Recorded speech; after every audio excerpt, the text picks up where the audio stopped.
Hello guys, welcome. Close your eyes and imagine a warm afternoon in ancient Athens. The year is early 430 BCE. In your mind's eye, picture the city of Athens as it once was, a bustling marble city crowned by the gleaming temples of the Acropolis. The sun is gentle and golden, lowering toward the horizon, casting long shadows from the statues of gods and heroes. Beyond the city's walls stretches the countryside of Attica, gentle hills and olive groves, normally dotted with farmhouses and grazing sheep, but now those fields lie eerily empty and trampled. In the distance, faint pillars of smoke rise, where enemy invaders have been burning crops. It is the second year of the Peloponnesian War, and Athens is under siege. The mighty Spartan army has marched into Attica, determined to draw the Athenians out to fight. But the Athenians, following the plan of their leader Pericles, have retreated behind the safety of their long walls.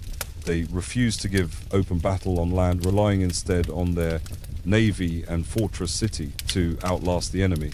So outside, the Spartans roam the land unchecked, torching farmsteads and vineyards. Inside the city, tens of thousands of people are crowded together, waiting anxiously for the danger to pass. Normally, Athens is a spacious city for its citizens, but now it's teeming with an extraordinary multitude. Families from every village and hamlet of Attica have fled their homes and sought refuge here. Imagine the narrow streets filled with ox-drawn carts piled high with whatever belongings they could save: wooden furniture, bundles of bedding, sacks of grain, all hastily thrown together when the Spartan army approached. There are herds of bleating goats and flocks of squawking chickens driven along the roads, adding to the din. Within the city walls, every available space has become a shelter. Many refugees have no proper houses to go to. You can see makeshift camps springing up in every open area. In public squares, along the sides of roads, even in the shadow of temples, and at the feet of statues.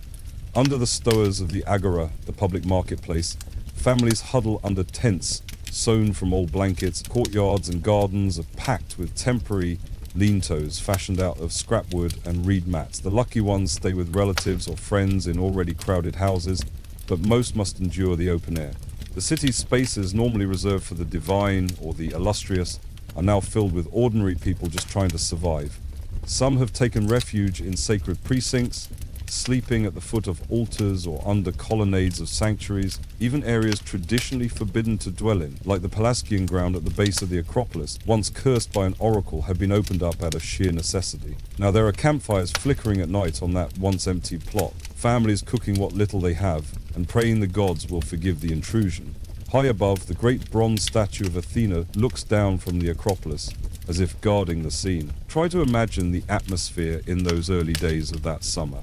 The city is swollen to perhaps 3 or 4 times its normal population.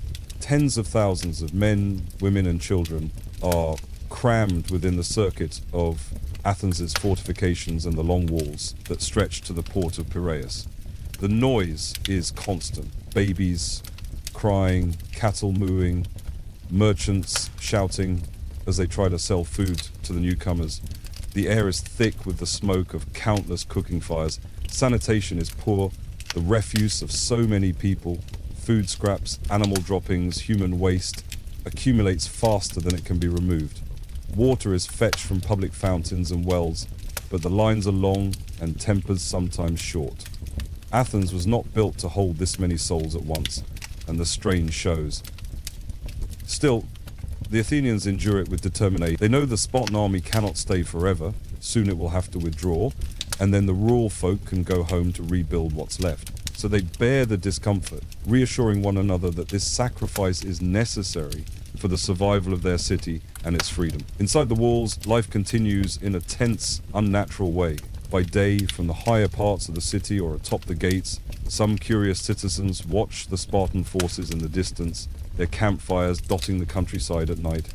Occasionally the thud of distant siege engines can be heard, or the faint cries of Spartan warriors challenging the Athenians to come out and fight. But Athens remains silent and steadfast.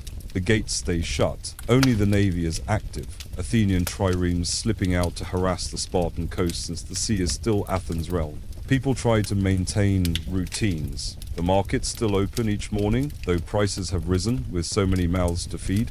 Religious ceremonies are kept up as best as possible.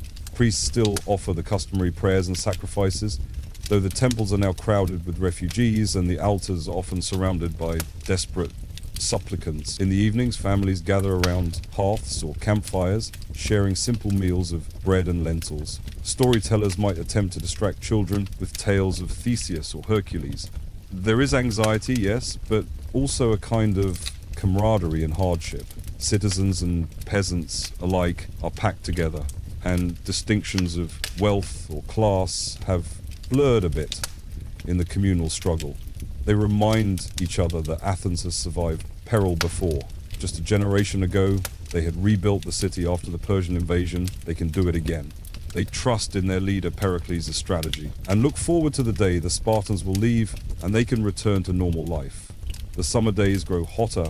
The encampments under the walls bake under the bright Greek sun. It is dry and dusty. By midday, the air in the tightly packed lanes feels stifling. Some of the older folks remark that this summer seems exceptionally hot. Tempers sometimes flare in the crowded quarters, small quarrels breaking out over space or water, but generally people practice patience. Everyone is making the best of a bad situation. But, unbeknownst to the Athenians, an even worse disaster is brewing in their midst. Something invisible and far more deadly than Spartan swords. In the steamy alleys of the port of Piraeus, Athens' lifeline to the world, whispers begin to spread of a strange sickness. At first, only a few here and there fall ill, and no one pays great attention. There are always some illnesses in any crowded city, especially in summer. Perhaps at the bustling docks, among the sailors and traders from far-off lands, a fever is running its course. The port of Piraeus is a dense maze of warehouses, taverns, and tenements where foreigners and locals mingle. If you were to wander there on an afternoon, you might smell spices and grain being unloaded from ships, hear languages from Egypt, Asia Minor and beyond. Athens depends on these ships, bringing grain from overseas, since the countryside is under Spartan attack, but with goods and people arriving from so many places, illnesses sometimes travel with them. Soon, however, it becomes clear this is no ordinary summer fever. It begins suddenly and spreads with alarming speed. People in Piraeus talk of neighbors who were perfectly healthy one day and then collapsing with a severe illness the next. Imagine the first signs, perhaps a high, burning fever that strikes out of the blue. Someone might be at the docks hefting a sack of wheat when suddenly he's overcome by dizziness and heat in his head. His eyes redden and ache. His throat feels raw. He returns home, lies down, thinking it's just exhaustion, but by that night he is terribly sick. His head is pounding and his eyes are inflamed and bloodshot, as if fire blazes behind them. Breathing becomes difficult. Each gasp of air is hot and foul. His tongue and throat, maybe even his gums, bleed or feel as if they are burning. A dry cough racks his chest, followed by violent sneezing fits and a hoarse, strained voice when he tries to cry out in pain. These cases multiply. Within a few days, dozens of people in the port are afflicted. Families tend to their loved ones in confusion and fear. Word starts to reach the upper city of Athens that a plague, a deadly sickness has broken out in Piraeus. In those early moments, panic mixes with rumors. Some frightened residents recall dark whispers that the Spartans might resort to foul tricks. Could the enemy have poisoned the cisterns or wells of Piraeus? The idea sounds outrageous, yet in desperation people murmur that it must be sabotage. How else to explain so sudden and strange a pestilence? At this point, Athens has never seen an epidemic of this magnitude, so their minds grasp for explanations. Maybe the Spartans have catapulted a diseased carcass over the walls or snuck a poison into the water supply. Fear and suspicion grow, and some avoid drinking from the public reservoirs just in case. Before long, however, such theories become moot. The illness does not remain confined to the crowded port districts. It slips past the city gates and insinuates itself into the heart of Athens. Perhaps a merchant from Piraeus, already unknowingly infected, walks through the long walls up into the city to deliver goods. Or a family, fleeing the sickness by moving in with relatives closer to the Acropolis, inadvertently carries it with them. There is no understanding yet of contagion in our modern sense. but people see that whoever has close contact with the sick is coming down with the same frightening illness. And soon it is everywhere in Athens. Picture the scene. As the plague truly begins to take hold, it is no longer just a rumor in the port. Now, in the tightly packed tents and homes by the city's ancient walls, people begin to fall ill, one after another. A person might feel fine in the morning and be burning up by evening. There is no obvious pattern as to who gets sick. Young, old, rich, poor, soldier, artisan, all are equally vulnerable. It strikes people in the prime of life and strength just as easily as the frail. At first, the doctors of Athenians, those few practitioners of the healing arts, attempt to treat the sick with their usual remedies. They apply cooling cloths, herbal concoctions, and prayers to Asclepius, the god of healing. But nothing seems to work. In fact, the physicians themselves are among the first to die. Helpless to cure their patients and constantly exposed to the contagion, many of the city's healers catch the disease early and die quickly. A tragic irony that leaves the remaining population even more bereft of help. Imagine walking through a narrow street of Athens at dusk in that terrible summer. Normally you would see neighbors chatting or artisans closing up their workshops. Now you see something ominous. One house has its door shut tight and marked perhaps with a smear of ash, a sign that all inside are sick, or worse. From another home comes the sound of wailing as family members tend to a loved one in delirium. At a fountain in the market square, a small crowd of feverish people jostles, desperate to fill their pitchers and slake an unbearable thirst that torments them. Their skin, normally sun-browned and strong, has a distinctive reddish-purple hue, as if flushed with rash or bruises. Some have erratic red blotches or small eruptions on their bodies. They pant with heat, stripping off their tunics because even the lightest clothing feels like fire on their skin. Their eyes are bloodshot and shine with fever. Some are so inflamed that tears of blood rim the lids. A man staggers out of an alley, his voice gone raspy and weak. He leans against a wall to steady himself, but soon doubles over with a racking cough that brings up only bile and emptiness from his stomach. A moment later, he retches violently. Though he hasn't eaten, the sickness wrings his insides with useless heaves. These are classic sights of the plague now. People coughing until their ribs ache, retching as if trying to expel a demon, yet bringing up nothing but bitter bile.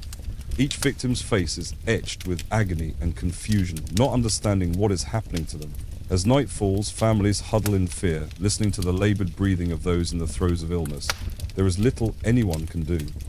They bathe burning foreheads with cool water, but the relief is only momentary. Some whisper prayers by the bedside, invoking Apollo or Athene, or any god who might show mercy. The gods remain silent. Within a week of the first symptoms, many victims have died. In most cases, the illness runs an extremely aggressive course, lasting about 7 to 9 days of intense suffering. High fevers rage day after day, and patients are racked with unceasing restlessness. Unable to sleep or find any comfort, it is as if an all-consuming fire burns inside them. They toss and turn deliriously, often desperate for water. That unquenchable thirst drives some out of their sick beds. In their torment, they wander half-naked into the streets, searching for a well or fountain. In fact, around the public fountains, one can see a miserable sight. Clusters of plague victims, gaunt and glassy-eyed, clinging to the basin, pouring water over their heads or gulping it down in frenzy. Yet no amount of water brings relief. The thirst comes not from ordinary dehydration, but from some deeper assault on the body that they cannot understand. To touch or go near these sufferers is to risk immediate infection oneself. Yet at the beginning, love and duty compel many to nurse their relatives and friends. Mothers cradle their sick children, husbands wipe the brows of ailing wives, and friends embrace each other in encouragement, only to discover, tragically, that soon they too feel the first hint of fever behind their eyes. In this way, the plague cuts down those with the most tender hearts and the bravest spirits. Those who show compassion and stayed by their loved ones, often paid with their lives. The contagion passes invisibly from body to body. No one yet knows about germs or viruses, but they can see that proximity spreads death. And so Gradually, a terrible dilemma confronts everyone in Athens. If you care for the people you love, you likely doom yourself. If you abandon them to save yourself, you must live with that guilt, and they might perish from neglect. It is an awful choice, beyond any in living memory. As days turn into weeks, the casualties multiply at a horrifying rate. Entire households are stricken at once. In some homes, all members fall ill together, so none can truly care for the others. They suffer side by side until, one after another, they expire. In other cases, a single survivor might remain from a large family, left to wander a house of the dead in shock and sorrow. There are accounts of houses where all inhabitants died, doors left sealed with the bodies inside, because no one dared enter. The customary rhythms of mourning and burial, so sacred to the Greek way of life, are upended. Normally, the death of a relative is a carefully observed ritual. Washing and anointing the body, laying it out for farewell, a solemn procession to the cemetery outside the walls, and proper burial or cremation with prayers to guide the soul to the afterlife. But now, such rituals prove impossible to maintain. Death is too frequent, too rampant. The people of Athens find themselves utterly overwhelmed. People who had once been modest and thrifty now spent their money freely on pleasures, fine wine, lavish meals, as long as supplies lasted, and any form of entertainment they could find, however fleeting. Those of a more immoral bent took it further. There were instances of outright lawlessness, theft, and debauchery that would have been swiftly punished at any other time. But with the courts not functioning and officials themselves ill or preoccupied, criminals felt emboldened.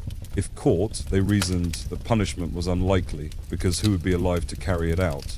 Jails themselves might have been thrown open or left unguarded as the plague struck guards and prisoners alike. It was said that no one feared either the gods or the laws of men. People did whatever they pleased, believing they might not live long enough to face consequences. The city, once orderly, gained an edgy, desperate atmosphere. By day, you could witness acts of kindness and charity, recovered survivors helping strangers or friends sacrificing to care for friends, but also acts of brazen selfishness, looting of abandoned homes, or con artists claiming to have magical cures and swindling the fearful. By night, in dark alleys, some, perhaps, sought oblivion in drink or other vices, heedless of morality. This isn't to say all Athenians turned wicked. Many did not.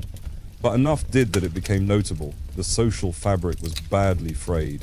The shared suffering ironically made some people more humane and others more cruel. On one hand, those who had survived the disease often showed remarkable compassion. Now immune, or so they believed, and free of fear, they were the ones who could safely nurse new victims.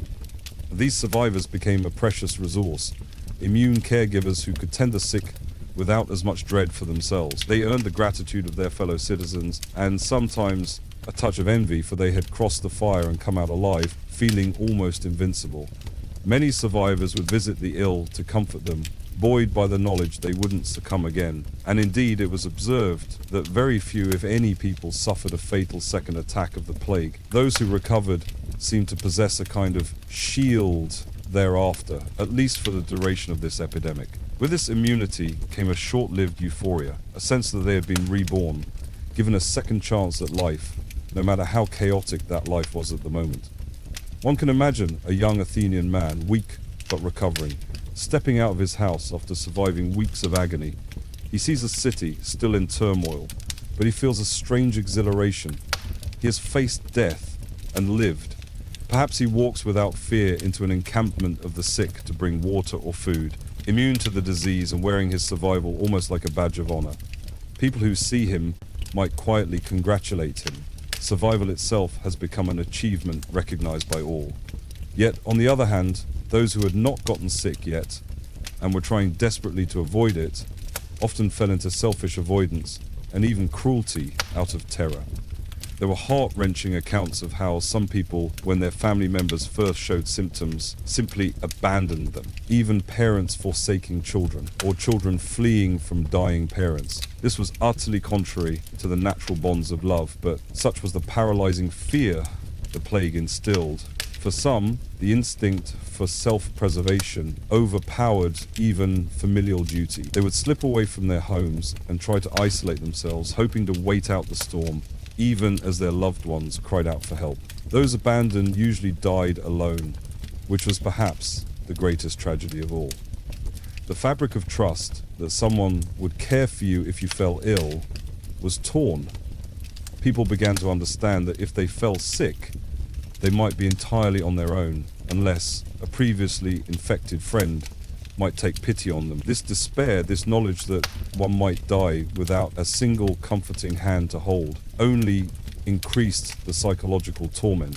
Thucydides, the historian who chronicled these events, wrote that the most terrible aspect of the plague was not just the illness itself, but the despair that accompanied it. When someone realized they were getting sick, they would often lose all hope at that moment. He observed that people, after seeing so many die, would assume immediately that their own sickness was a death sentence, and thus mentally they gave up. That resignation of the spirit made them even more likely to perish, as they no longer fought to live. It was as if the mind, surrendering to dread, paved the way for the body to follow. Thucydides described how previously, in any normal illness, a patient had hope of recovery, or confidence in a remedy or the care of a physician, and that hope itself helped sustain life. Here, hope was almost nowhere to be found.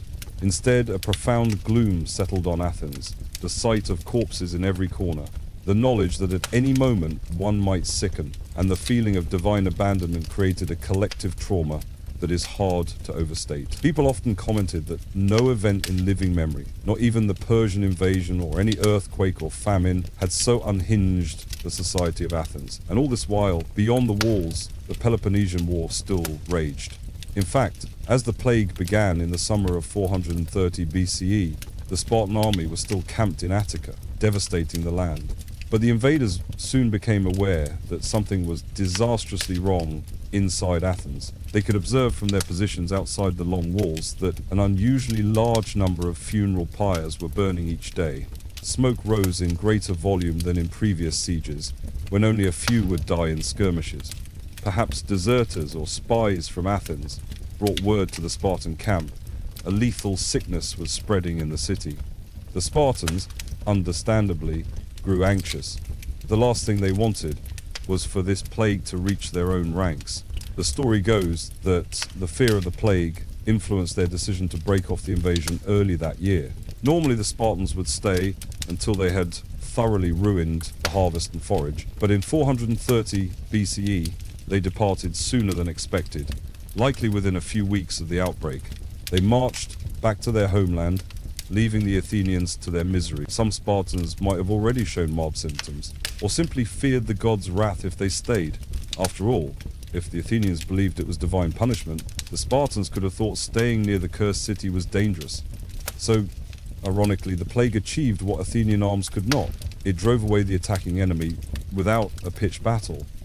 However, this was no cause for celebration in Athens. The Spartans may have gone, but the Athenians now faced an even more relentless foe within their own walls. Not long after, Pericles himself fell ill. The very man who had guided Athens through prosperity and now war, who had given the famous funeral oration honoring the war dead just a winter before, found himself shivering with fever and gripped by the same burning sickness he had seen kill so many. One imagines Pericles lying in his bed in his house in Athens, perhaps gazing toward the Acropolis, visible from his courtyard, aware that his end might be near. Some later accounts say that as Pericles weakened, friends came to comfort him and recall his achievements, like his victories in campaigns and the great buildings he built, the Parthenon among them. Pericles, however, supposedly brushed aside those praises and instead took solace in a simpler fact, that unlike many other leaders, he never caused an Athenian citizen to don mourning clothes on his account, meaning he hadn't led them into needless slaughter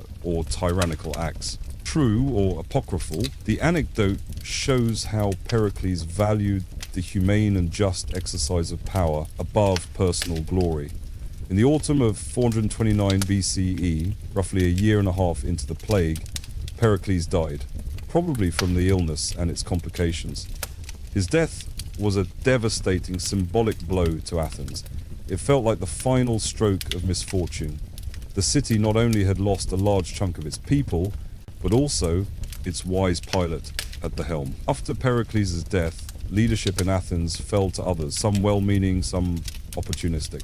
The war went on for many more years with shifting fortunes, but many later observers, including Thucydides, would comment that without Pericles' steady guidance, Athens made several reckless decisions that led to its ultimate defeat. The plague had removed from the stage not only countless ordinary Athenians, but also the one statesman perhaps best equipped to steer the city through the storm. In the power vacuum, more demagogic figures rose, and factional disputes that Pericles once kept in check began to split Athens internally. It is sobering to consider that the plague's impact wasn't just the immediate death toll. It also altered the course of history by changing who held power and how decisions were made. Let us pause and take in the scope of what the plague wrought over the roughly 2 to 3 years of its main waves, 430 and 429 BCE, with a resurgence in 427 BCE. It's estimated that perhaps 1/4 to 1/3 of Athens' population perished. Athens at the time, swollen with refugees and sailors and slaves, might have had 200,000 to 300,000 people within its walls. Imagine perhaps 70,000 or more lives lost in a short span. Some estimates go as high as 100,000. The city's population was literally decimated several times over.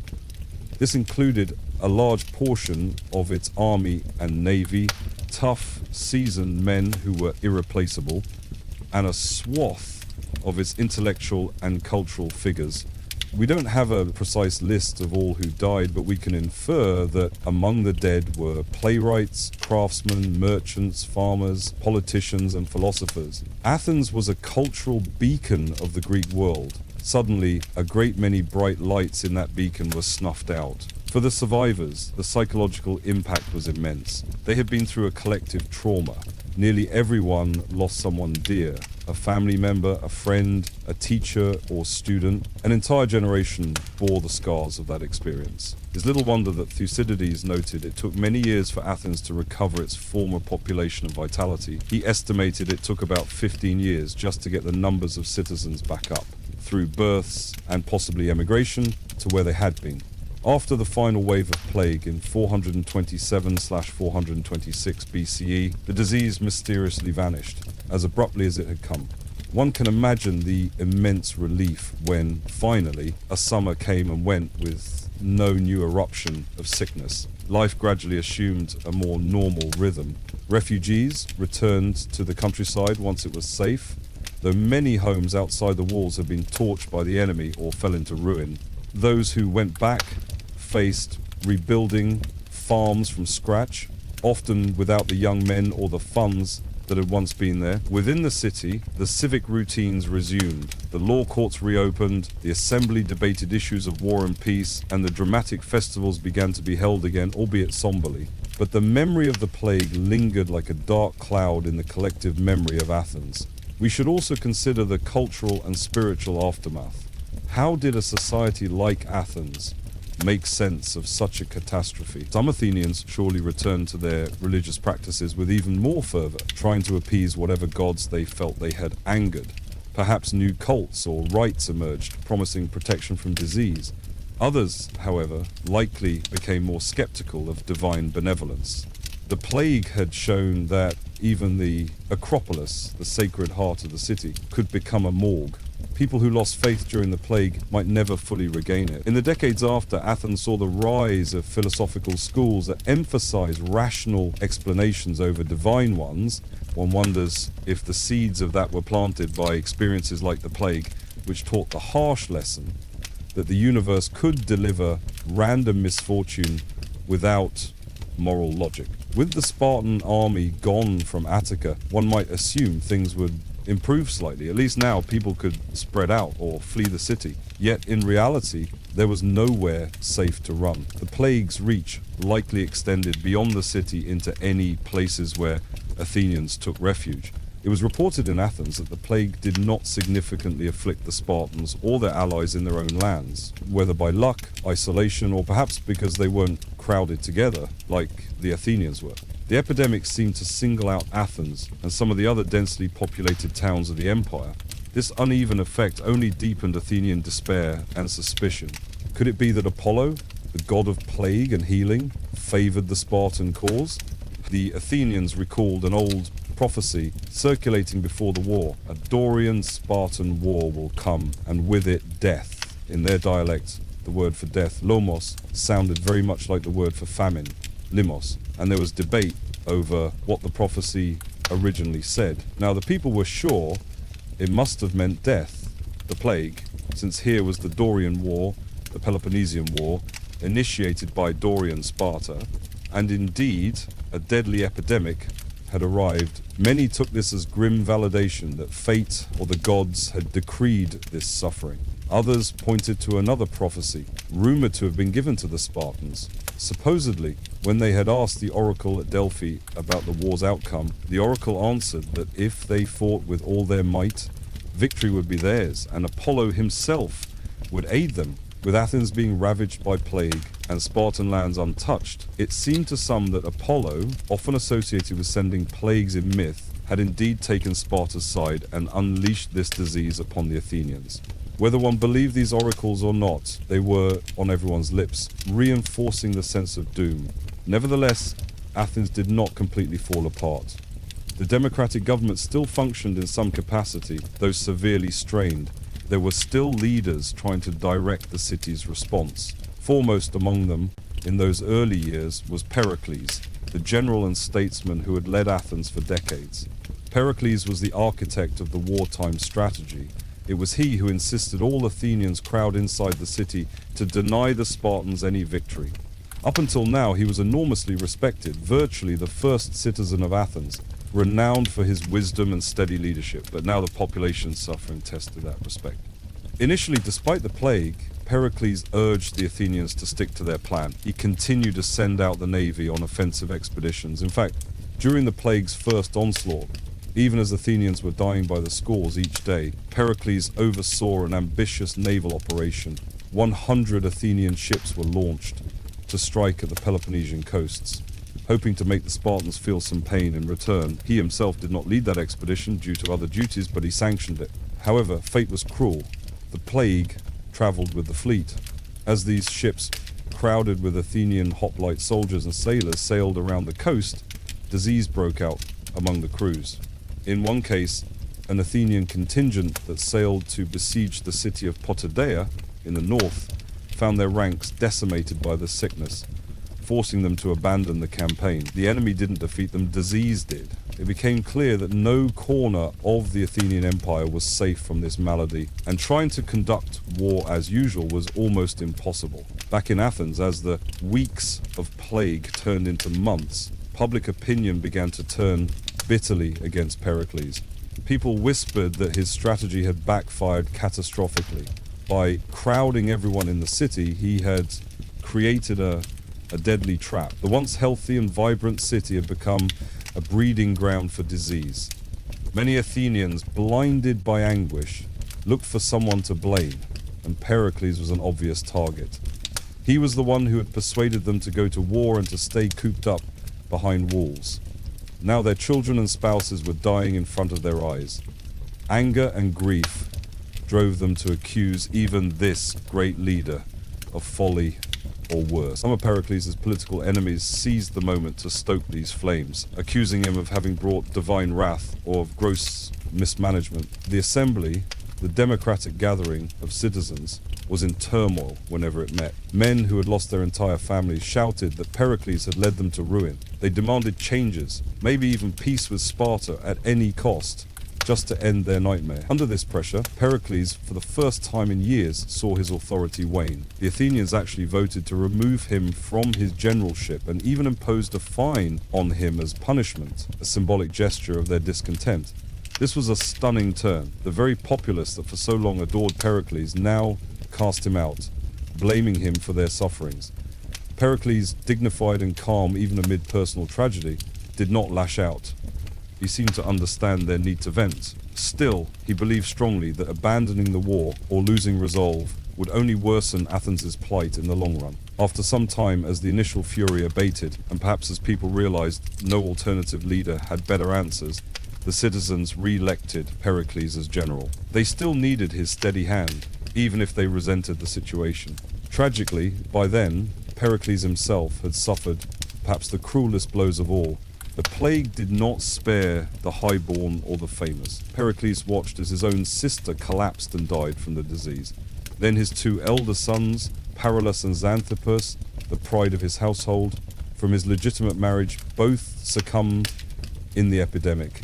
It is hard to overstate the emotional toll this must have taken on him. There's an account of how, after one of his sons died, Pericles tried to maintain his stoic composure at the funeral, but when he went to place the ceremonial wreath on his son's corpse, he finally broke down weeping in front of everyone. This man, known for his almost superhuman self-control and rationality, was brought to tears like any grieving father. The plague was the ultimate equalizer. It broke the hearts of rich and poor alike.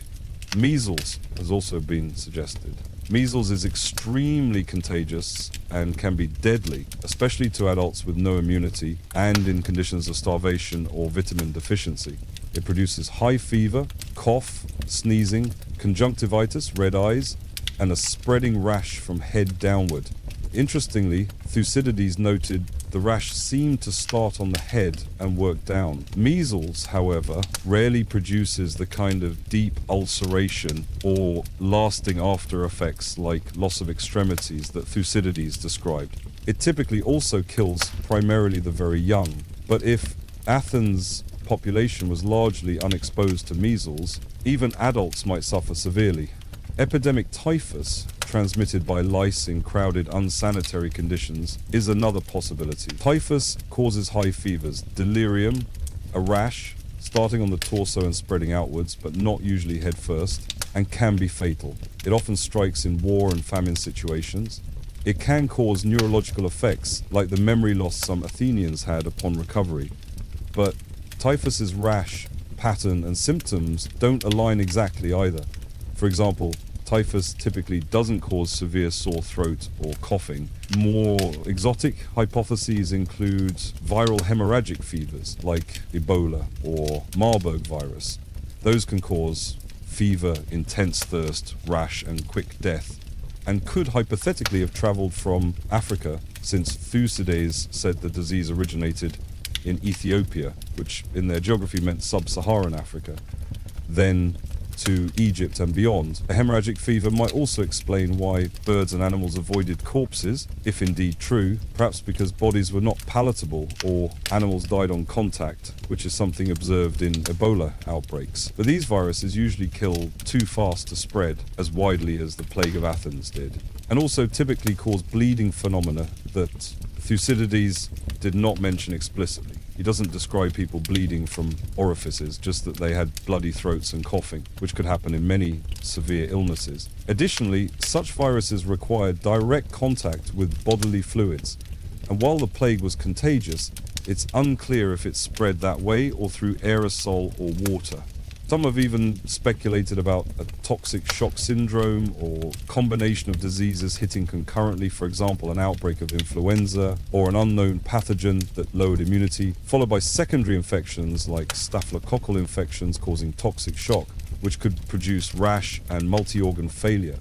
Given the dense population, once any disease took hold, secondary infections like dysentery would thrive in those weakened. It might be that what we call the plague of Athens was not a single disease, but a synergy of several, an initial infection followed by opportunistic ones. However, Thucydides' account reads like a singular syndrome that he clearly recognizes one thing repeating. In truth, despite all this analysis, no consensus exists. The plague of Athens remains a historical medical mystery. The Athenians themselves, of course, had no name for it beyond just the plague or the sickness. They had nothing like a germ theory to guide them. Some described it as a kind of pestilence that defied explanation. And for us too, it still largely defies definitive explanation. What all agree on, however, is the effect it had. It changed the course of the war, and deeply affected Athenian society. With a large portion of its people gone and many more traumatized, Athens was never quite the same. Morally, as we recounted, it went through a dark period of disillusionment. Politically, it grew more unstable. Militarily, it lost the initiative for some time. Indeed, Athens refrained from major offensives for a while, focusing on survival, and only recovered enough by 415 BCE to attempt the ill-fated Sicilian expedition, which ended in disaster. Some historians feel that had the plague not occurred, Athens might have been able to force a quicker end to the war, or perhaps even win decisively, given their strength and Pericles' prudent strategy. The plague essentially dealt Athens a handicap from which it struggled to recover, while Sparta and its allies did not experience a similar depopulation. In that sense, it was one of those events that alter history's trajectory. Yet beyond the tangible, the story of the plague of Athens carries a timeless reflection on human nature and mortality. Imagine yourself again, standing in Athens after the plague has passed. The city is quieter now. The streets that once bustled with chatter and commerce are subdued. Many houses are shuttered or empty. Survivors exchange tired nods. They have seen each other at their worst and most vulnerable. There is a collective grief hanging in the air. Everyone is mourning someone. But there is also the dawn of resilience. Children who survived kick a ball in the agora, laughing again. Market stalls reopen with fresh produce from the farms that escaped ruin. The bathhouses fill once more with people trying to scrub away months of grime and sorrow. You walk up to the Acropolis. The Parthenon still stands magnificent, and the immense statue of Athena Promachos still glints in the sun, spear and shield in hand, guarding the city. Pigeons coo and flutter about, as they always have. From this high point, you can look out over the city's rooftops to the blue line of the sea on the horizon. Life continues, the sea remains, the hills endure, Athens itself endures. Those who are left gather the pieces, they rebuild their sense of community slowly. They resume festivals. Perhaps the next year they hold the dramatic competitions again, and in the theatre of Dionysus the audience sits together, many seats empty where last year loved ones sat. The comedies and tragedies they watch likely now have new meaning. Themes of sudden misfortune, of God's caprice, of the strength or fragility of human bonds speak directly to their recent experience. Interestingly, in the years shortly after the plague, Athens produced some of its most famous tragedies on stage. One of them is Oedipus Rex by Sophocles, which opens with a scene of plague ravaging the city of Thebes and the populace crying to their king for help. That play was likely first performed a few years after the Athenian plague subsided. For an Athenian audience, watching actors depict a city suffering from pestilence, the imagery would have been painfully. Sophocles speaks of fires spreading death, of women and children sick and dying, lines that must have echoed the lived reality of the audience. In the myth, the cause of Thebes' plague is a divine curse tied to Oedipus's unwitting sins, and it's lifted only when the truth is revealed and justice done. This is a very mythological resolution, attributing plague to moral causes. One can imagine that for some in Athens it was cathartic to see a plague explained, even fictionally, by some cosmic reason, because in real life their plague had had no satisfactory explanation at all. Another tragedy by Euripides, Hecuba, contains a poignant line reflecting on sudden reversals of fortune. Nothing is surprising anymore, now that Zeus has overturned everything. This sense that anything can happen, that normal rules can break down overnight, was certainly an outlook the plague would instill. As for Thucydides, the man whose account provides so much of our knowledge, he survived the plague and went on to continue chronicling the war. In his writing, he refrained from attributing the plague to supernatural causes. He wrote with a cool, almost clinical eye about it, striving to record the symptoms meticulously rather than indulge in blaming gods or describing miracles. His description, which we have been essentially following in parts of this narrative, is one of the earliest detailed medical accounts in history. Thucydides explained that he documented the disease so that if it ever appeared again, people could recognize it and not be caught unawares. He admitted that neither he nor the physicians could identify what the sickness was or what caused it. He consciously left that to other observers, whether doctor or layman, to theorize, saying in effect, "I will simply tell you what it was like." In doing so, he gave future generations a precious gift, a vivid window into an ancient epidemic, unembellished by myth. Indeed, later historians and scientists have pored over his account, trying to diagnose the plague of Athens. We in modern times are still discussing what exactly afflicted the Athenians, because it's not conclusively known even now. Let's reflect on some of those modern theories for a moment, as an interesting aside. Over the years, scholars and medical experts have proposed nearly 30 different diseases as the possible culprit. The description of symptoms is extensive: high fever, inflammation of the eyes and throat, bloody tongue and mouth, foul breath, sneezing, cough, stomach pain, vomiting, relentless thirst, insomnia, a reddish rash or small blisters on the skin, extreme diarrhea in later stages, and sometimes the loss of extremities like fingers, toes, and even eyes among survivors. It's a complex clinical picture. No disease today matches it perfectly, but several come close. One leading theory has been typhoid fever, a disease caused by Salmonella bacteria, usually spread through contaminated food or water. Typhoid can cause prolonged fever, diarrhea, rash, rose-colored spots on the abdomen, and it can be very deadly in crowded, unhygienic conditions. Some aspects fit: the intense fever and diarrhea, and the fact that it often killed by the second week via intestinal ulceration. Thucydides did note bowel ulceration and diarrhea in the later phase. In fact, in the early 21st century, scientists examined DNA from the teeth of skeletons found in a mass grave in Athens, dated to the plague period. They reported finding DNA sequences resembling Salmonella enterica serovar typhi, the typhoid pathogen. This was seen as a strong clue favoring typhoid fever as the plague. However, there are problems. Thucydides' description of the early symptoms, especially the violent sneezing, cough, and the reddish eruptions on the skin, are not classic for typhoid. Typhoid typically doesn't cause such severe respiratory symptoms or an obvious rash that covers the body with pustules. Its rash is mild and confined. Also, typhoid normally has a lower mortality rate than what Athens experienced, although malnutrition and co-infections could raise it.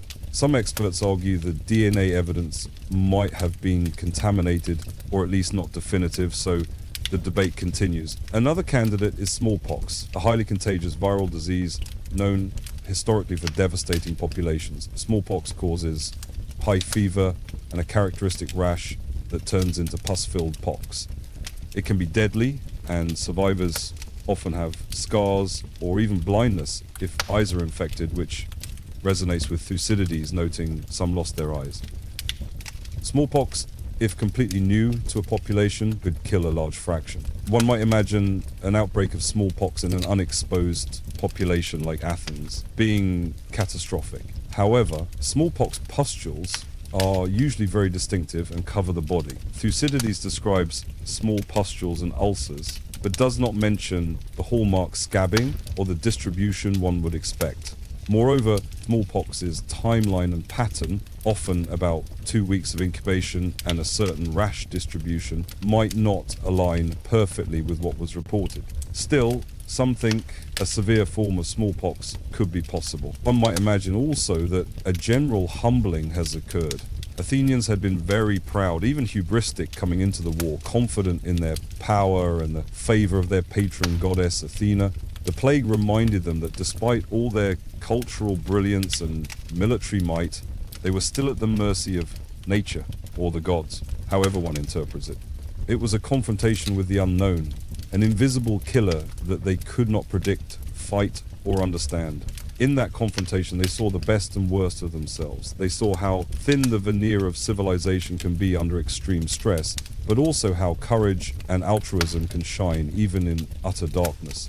In later years, authors and philosophers would occasionally reference the plague of Athens as a cautionary tale.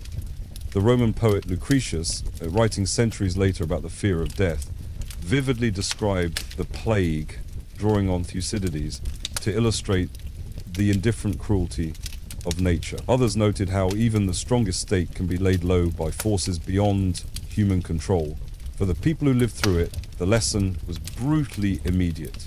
Each survivor carried memories of the fever, the cries of the dying, the sights and smells. Perhaps at night, years later, an Athenian who had been a child during the plague would still dream of those horrible days, the sound of the funeral pyres, or the desperate tug of a feverish parent's hand. Perhaps they developed a wary attitude toward news of illness thereafter, hearts pounding if ever a strange sickness surfaced again. Indeed, there were occasional smaller outbreaks, but none on the same epic scale. Yet, human nature is resilient. Slowly, the Athenians recovered their spirit. They repaired the economy. They reinvigorated their democracy. Young people grew up who hadn't witnessed the plague directly, who weren't haunted by it in the same way. Within a generation or two, the city was moving forward, for new challenges would always arise.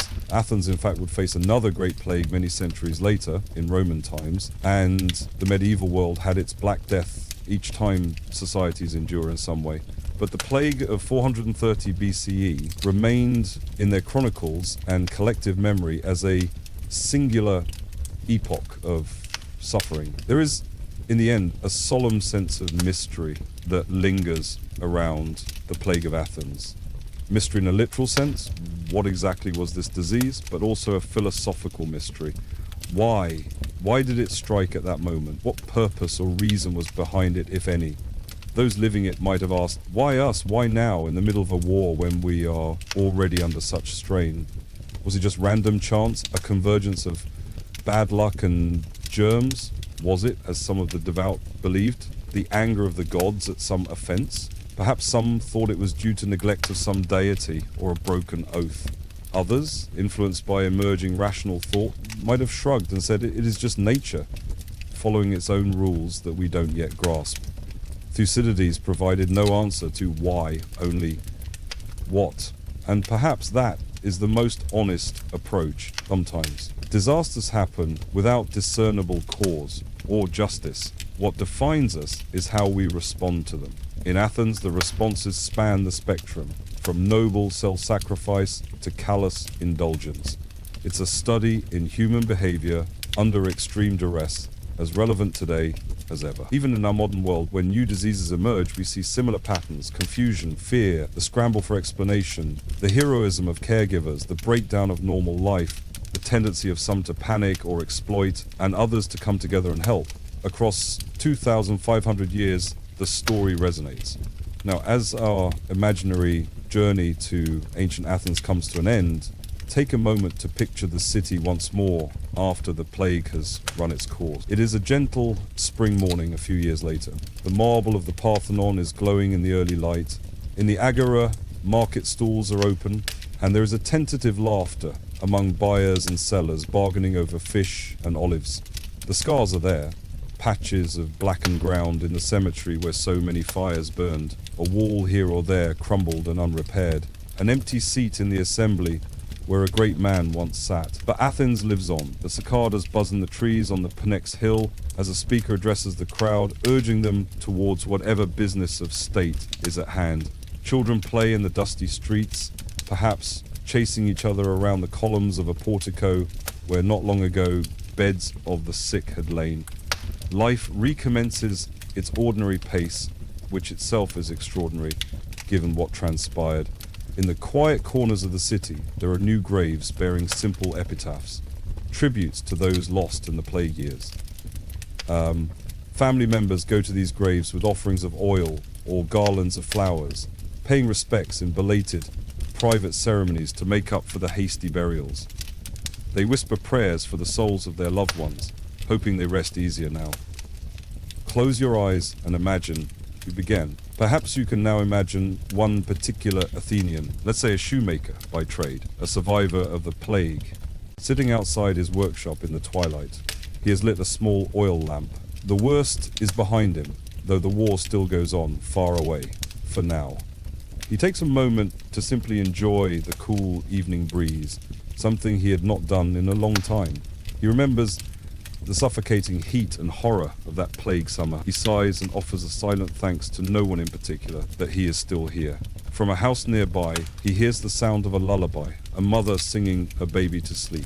That sound, so normal and sweet, brings a tear to his eye because it means there is a future again. We leave Athens here in this gentle, reflective moment. The plague of Athens was a dark chapter in the city's long history, a time of profound suffering, courage, and change.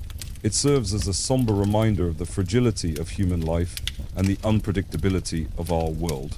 Yet it also showcases the endurance of the human spirit, as, even after so much death, the Athenians continued on, rebuilding and learning, carrying the memory of their lost in their hearts. Tonight, as you drift off to sleep, hold this story lightly in your mind. It is a distant tale, safely separated from us by centuries, yet filled with humanity that we can recognize. The voices of ancient Athenians seem to echo faintly, voices of lamentation, of prayer, of determination. In those echoes is the shared experience of all who have lived through great trials. We hear their confusion, their sorrow, but also their resilience. Allow the final image to form behind your closed eyes. The city of Athens under the night sky after all the flames have died down.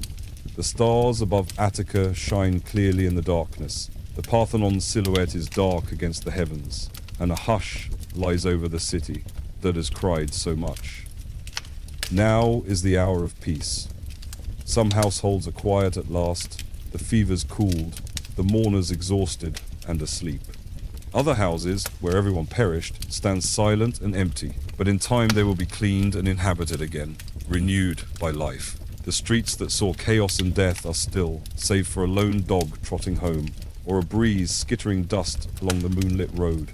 In the harbour of Piraeus, the waters gently lap against the hulls of Athenian ships, and sailors on watch look up at the same moon, thinking of home and better days to come. The worst has passed, and though the Athenians do not know it yet, they will eventually overcome this trial in their own way.